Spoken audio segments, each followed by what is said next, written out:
Ready to open the hood? UseTool for the tutorials. And for car parts, the right idea is the Mr. Auto app. Easy, fast, and with better prices than on the website.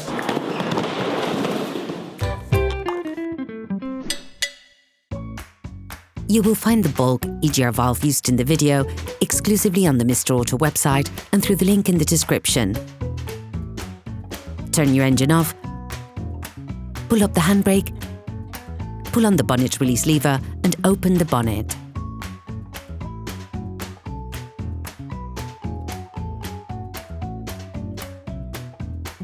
Take off the engine cover. You should be able to see the EGR valve and its inlet conduit. There are a multitude of symptoms linked to an EGR breakdown.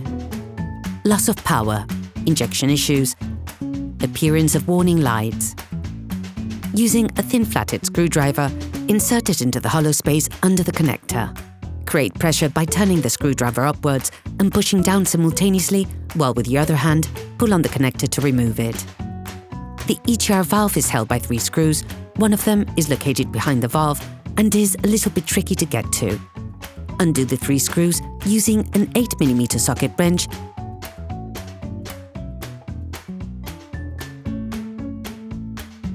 and finish unscrewing by hand. The valve can sometimes be stiff to remove. You should be able to loosen it free by making lateral back and forth motions.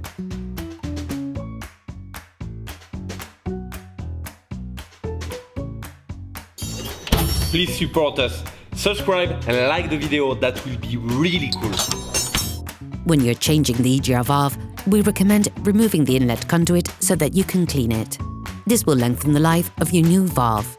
To do this, you must remove the black frame of the engine cover that is held on by 2 screws at its base, using an 8mm spanner.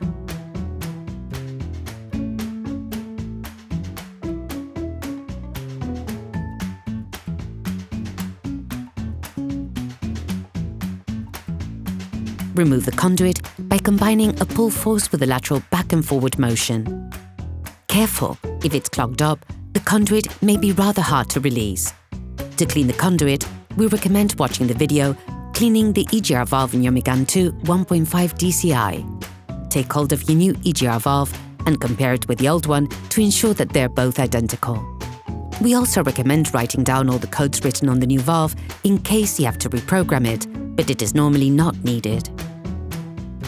Put the EGR valve back in place, ensuring that the seal is present.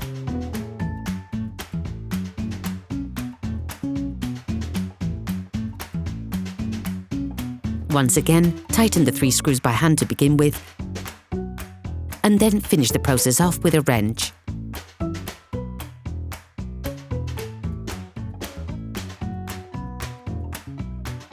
Reconnect the power. Reassemble the inlet conduit. Simultaneously, insert it fully into the 2 housings, then screw by hand the black frame of the engine cover.